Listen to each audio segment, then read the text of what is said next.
Assalamualaikum warahmatullahi wabarakatuh. Perkenalkan, saya Kartika Eka Mustikayani dengan NIM 23021141168. Pada kesempatan kali ini saya akan memaparkan terkait koneksi antar materi topik 2 Filosofi Pendidikan Indonesia tentang perspektif sosiokultural dalam pendidikan Indonesia. Untuk yang pertama, kesimpulan dari pemikiran Ki Hajar Dewantara itu pendidikan dan kebudayaan terdapat hubungan yang saling berkaitan. Nah, tidak ada kebudayaan tanpa pendidikan. Jadi, jika pendidikan hanya mengutamakan intelektual, maka akan menyebabkan anak didik kurang humanis dan manusiawi. Menurut Ki Hajar Dewantara, pendidikan anak berhubungan dengan kodrat alam dan kodrat zaman. Artinya, peserta didik setiap daerah di Indonesia berbeda-beda, itu yang dimaksud dengan kodrat alam. Sehingga karakteristik setiap anak itu berbeda-beda. Pendidik dalam memberi didikan kepada anak harus diselaraskan dengan kodrat alam anak, yaitu setiap anak sudah membawa sifat atau karakternya masing-masing. Sedangkan kodrat zaman yang dimaksud itu menekankan pada kemampuan peserta didik yang memiliki keterampilan sesuai zamannya.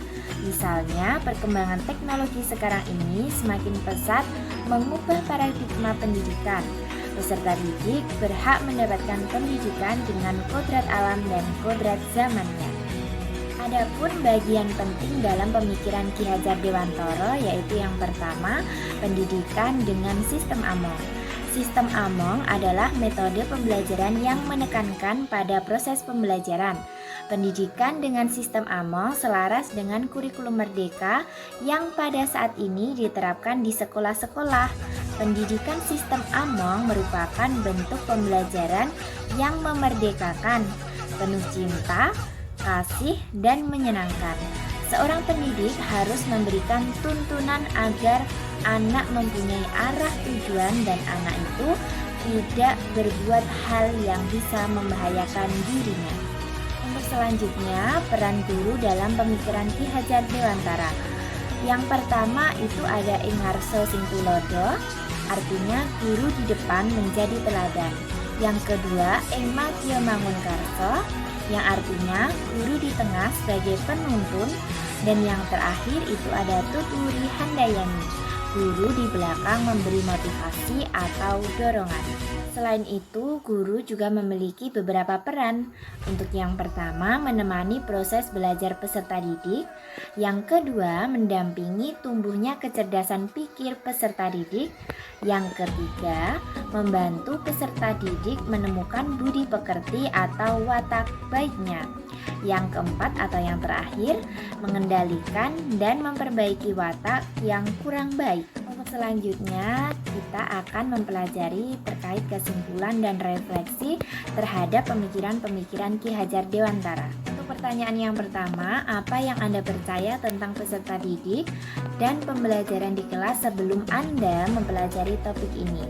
Saya percaya bahwa peserta didik dan pembelajaran di kelas sebelum mempelajari topik ini merupakan objek pendidikan. Jadi peserta didik bukan sebagai subjek pendidikan. Kemudian yang kedua, sebagian besar pembelajaran diisi oleh penjelasan-penjelasan guru mengenai materi.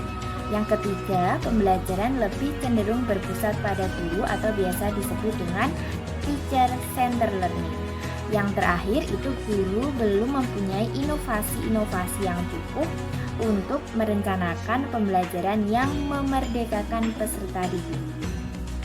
Pertanyaan yang kedua, apa yang berubah dari pemikiran atau perilaku Anda setelah mempelajari topik ini? Untuk perubahan dari pemikiran atau perilaku saya setelah mempelajari topik ini, yang pertama itu peserta didik merupakan subjek dalam sebuah proses pembelajaran, bukan sebagai objek. Sehingga memang seharusnya pendidikan dan pembelajaran itu seutuhnya disesuaikan dengan kebutuhan peserta didik. Dalam pembelajaran tidak ada paksaan, akan tetapi guru itu harus menjadi fasilitator atau penuntun saja dalam setiap proses pembelajaran peserta didik. Nah, untuk yang kedua, pendidikan itu harus mengutamakan kepentingan peserta didik, bukan yang lainnya. Dan yang terakhir, pendidikan itu harus menggunakan sistem AMONG agar memerdekakan peserta didik.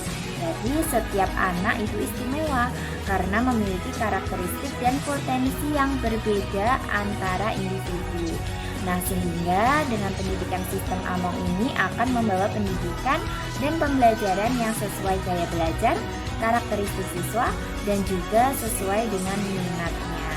Pertanyaan yang terakhir, apa yang dapat segera Anda terapkan lebih baik agar kelas Anda merefleksikan pemikiran Ki Hajar Dewantara? Untuk yang pertama, sebagai seorang guru tentunya harus disiplin. Yang kedua, guru itu harus dapat meningkatkan kompetensinya. Yang ketiga, menjadi teladan yang baik bagi peserta didik sehingga bisa menanamkan nilai karakter maupun budi pekerti luhur. Yang selanjutnya itu membudayakan 5S dan juga memotivasi peserta didik untuk meningkatkan rasa solidaritas dan peduli antar teman. Kemudian peserta didik itu diberi kebebasan dalam mengeksplor pengetahuannya dan juga meningkatkan karakter peserta didik secara kontinu seperti mengawali aktivitas pembelajaran dengan berdoa, saling memberi apresiasi antar teman, selalu menunjukkan kata-kata positif, dan juga menggunakan media pembelajaran dan model pembelajaran yang sesuai dengan karakteristik maupun kebutuhan peserta didik dan juga karakteristik materi. Untuk yang terakhir, saya juga selalu memberikan apresiasi kepada setiap peserta didik atas pencapaiannya. Ya, itu tadi yang dapat saya sampaikan terkait koneksi antar materi, perspektif sosiokultural dalam pendidikan Indonesia pada topik 2, mata kuliah Filosofi Pendidikan. Apabila ada kurang lebihnya saya mohon maaf. Wassalamualaikum warahmatullahi wabarakatuh.